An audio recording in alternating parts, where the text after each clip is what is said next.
With football season upon us now, there's a lot happening in the news, so be sure to subscribe to my other channel, JG9 News, where I give you up-to-the-minute updates on everything happening in the NFL in a completely relaxed, unscripted format, and I give my thoughts on everything taking place around the National Football League today.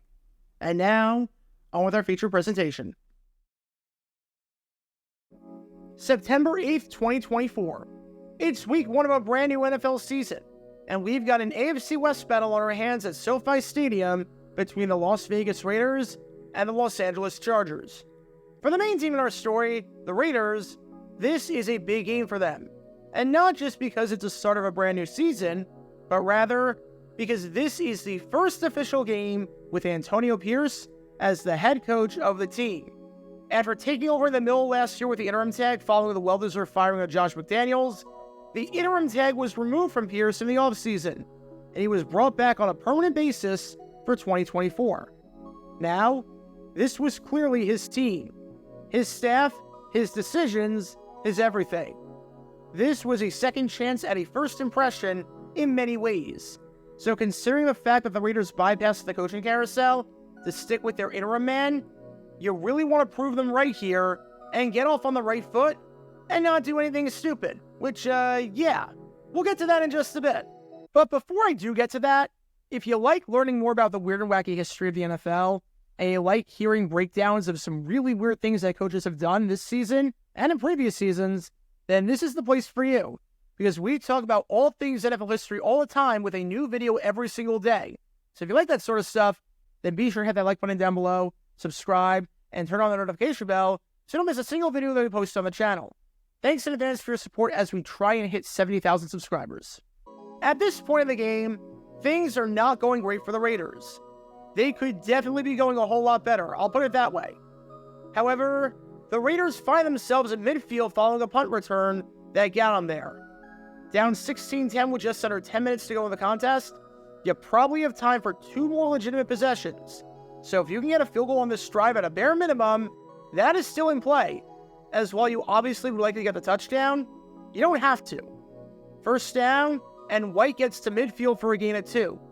Second down, and White gets it again. Although this time, it's on a pass for a gain of 1.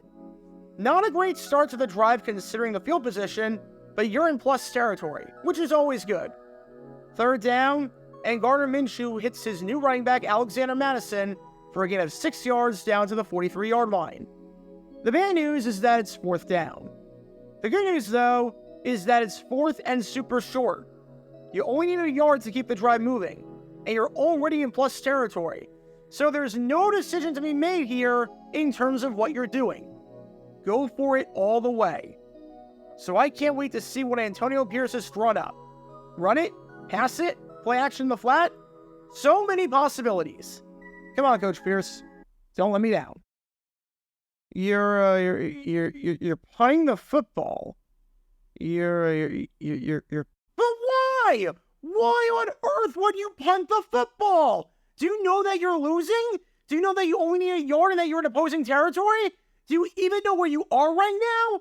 How does this make any sense? Why would you end the possession here and give it back to the Chargers for no reason this deep in their territory when you're losing? Why are you punting the football? Why are you punting the football? No fake, just a little pooch punt. Davis signals, snags it. Welcome to Dumb Decisions. Before I break down what happened here, this whole series is about taking an in-depth look at decisions made during games that were clearly awful from the start. This isn't something to look bad in hindsight. Rather, this is something to look awful almost immediately. These are moves where your gut instinct tells you right away that there is no way this can possibly work. And sure enough, your gut instinct was smarter than that of an NFL head coach.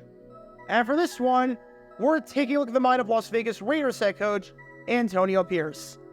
You know, I really believe you had turned a corner, AP. I really did.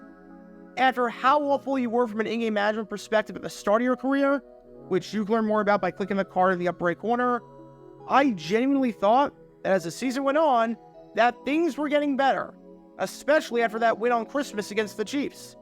But nope, apparently not, because you decided to go ahead in the first game of the season and do this. Could this potentially be a 90s Bucks situation where Ray Perkins got fired in the middle of the 1990 season, was replaced by Richard Williamson? The players played hard under him and looked good. He got the interim tag removed in 1991 and then proceeded to stink up the joint and get fired? I don't know. But it's not looking good if this game and this decision was any indication. I can tell you that much. So with that being said, let's take a look at why punting the ball on 4th and 1 at your opponent's 43-yard line when you're trailing is a really bad idea. And honestly, I don't even know where to begin on this one. I genuinely don't. You went for it on 4th and 1 at your own 41-yard line in the first quarter when the game was tied, but decided not to go for it here? In fact, I'm going to do something I usually don't do, and that is start backwards. I'm going to start with Antonio Pierce's quote about why he punted the ball there, because a reporter asked him after the game about it. If I don't start here, I'll just twist myself in knots and go in a billion different directions with what possible justifications there could be. Said Pierce on the decision, "We got what we wanted." Speaking in terms of punter A.J. Cole, hitting the Chargers deep at the 8-yard line. He then added this during the press conference, which I'll play for you now. Yeah, no, we considered going for it as a long one. I mean, got stopped earlier in the game, momentum. Punter had done a good job, pinning those guys back. I think we had 2 or 3 points. I think 3 punts inside the 20. Again, defense was the strength for the most part of the game. Keep them back there with 3 timeouts. Okay, so the idea was that you went for it earlier in the game and didn't get it. And if you pin the Chargers deep and the defense did its job, then you get the ball back with 3 timeouts. I'll play into this theory to explain why it makes no sense whatsoever.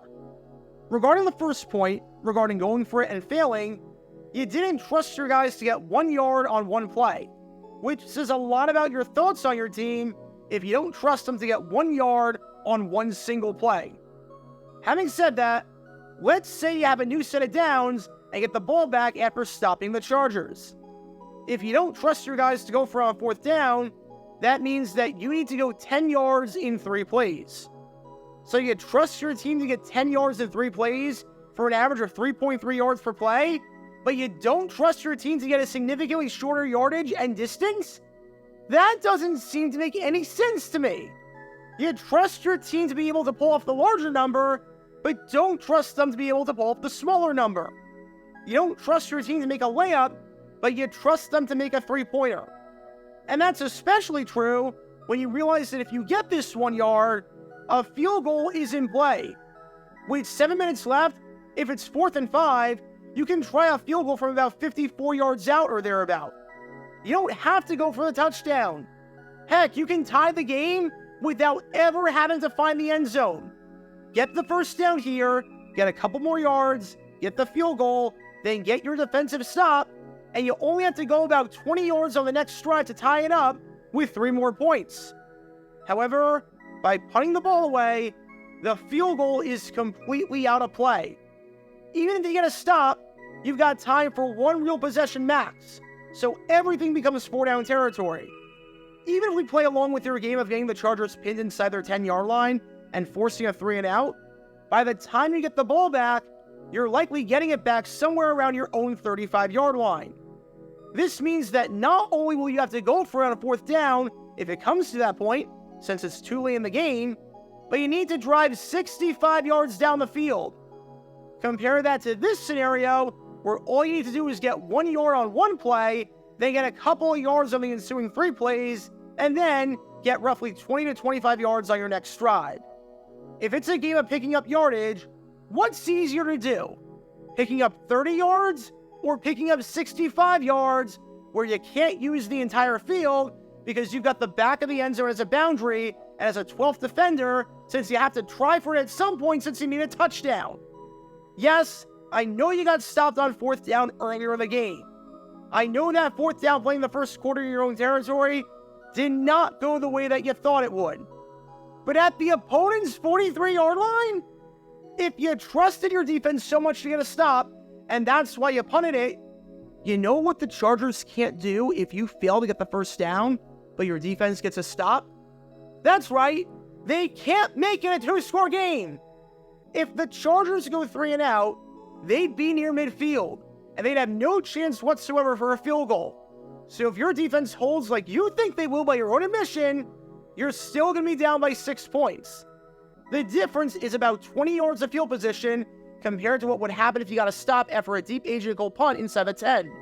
And that's obviously not insignificant by any means, but it's way less significant than potentially getting a field goal or a touchdown on the previous drive and cutting into the deficit or even taking the lead, which is something that, may I remind you, you cannot do by punting the ball away.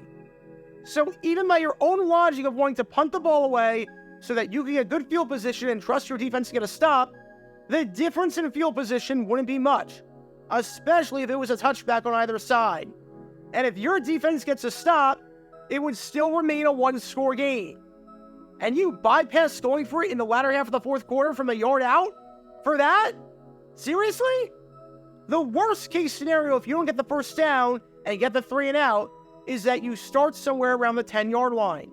The best case scenario if you get the first down is that you take the lead or you could cut it to a 3-point game. Meanwhile, the best case scenario if you punt the ball is you get it back somewhere marginally better than where you would have started with the ball anyways. But you only have one possession to work with, and it's 4-down territory. You didn't go for it on 4th and 1, but you might have to go for it on 4th and 7 or 4th and 8. Does that sound worth it?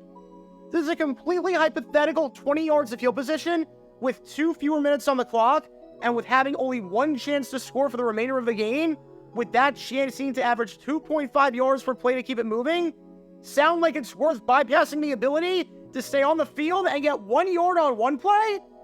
If this was at your own 43 and a failure to convert meant that the Chargers could take a 2-score lead because Cameron Dicker would already be in field goal range, fine, I get it. But at the opponent's 43, a decision like that can be extremely deflating going forward. What does that say to the players on offense that you don't trust them in that spot and you're waving the white flag on a drive in that spot when you're trailing? What does that say when you preach everything about wanting to be this aggressive team that takes it to teams and punches people in the mouth? And then, when given a chance to do that, you do this. Would you want to play for a coach as an athlete that has that little faith in his guys and makes this little sense with his decisions? Even starting quarterback Gardner Minshew sort of called out his coach afterwards by saying, that's coach's decision. But I think anybody that's a ball player wants the ball in their hands with the opportunity to help the team. Seems pretty clear how he felt, and he's not alone, I know that much. Way to make the players lose faith in you after one freaking week and the way that you do things. A new speed run for a new coach, technically speaking. Impressive stuff. Absolutely impressive stuff because of this boneheaded decision. And to the surprise of absolutely no one, when it came to this team behind me right here, shocker, it didn't work out. After punting the ball away, the Chargers got a first down, and then J.K. Dobbins ran for 61 yards, getting the Chargers in the red zone, which then set up the dagger touchdown with about 4 minutes left to make it 22-10, which would be the final score of the game. So, good job there, Raiders. Really, really good decision there. Now, dumb decisions doesn't impact what happens after the play. It's something that looks bad right away. Having said that, though, anytime a decision is immediately backfiring, and anytime a decision automatically does not work out a few plays later, yeah, you know it's going to be on here. You know it's going to be on here. It just makes it look a million times worse. So, good job again, Raiders. Really, really backfired on you. Next time, maybe don't coach ultra conservative and go ultra safe, because if you do that, you kind of deserve everything that's coming to you, especially when you're trailing. So what do we learn from all of this? If you're trailing in a game midway through the fourth quarter and need 1 yard and you're in plus territory, for the love of God, go for it. Please go for it. It is not a hard concept. If you don't trust your offense to get 1 yard, but somehow trust them to drive the length of the field, then your priorities are completely out of order. If you trust your defense to get a 3 and out and allow no points, but somehow don't trust your defense to get a 3 and out and allow no points based on how you call the game, then you're completely contradicting yourself and need to reevaluate how you coach the game. If you're talking one thing and walking the other, you probably don't know what you're doing. If you're running out of possessions because you're running out of time, and there is a chance to do something incredibly feasible to keep the drive going that involves little risk, relatively speaking, then you need to do it. And if the word punt is in your vocabulary on 4th and short in opposing territory when you're trailing in the 4th quarter, then you need to hop back in that time machine from the 1970s that you came from. Because in today's NFL, simply put, you are not fit to be calling the shots. Some guys are better off as interims. Because when all these elements are in play, you can't exactly be surprised when this play backfires. Talk about a dumb decision. Get your official Jaguar Gear 9 merchandise by going to cgiulianihpu.com, and be sure to like and subscribe, as it really helps the channel out a lot. Join me every Wednesday night where we'll play NFL Trivia for cash prizes at 9 p.m. Eastern over on Twitch. To learn more about the history of college football, subscribe to Jaguar Gator 8. To learn more about the history of Major League Baseball, subscribe to Jaguar Gator 7. Also, special thanks to all of our Patreon supporters for helping out the channel. Your support is greatly appreciated. See how you can become a patron and request future video topics in the description below.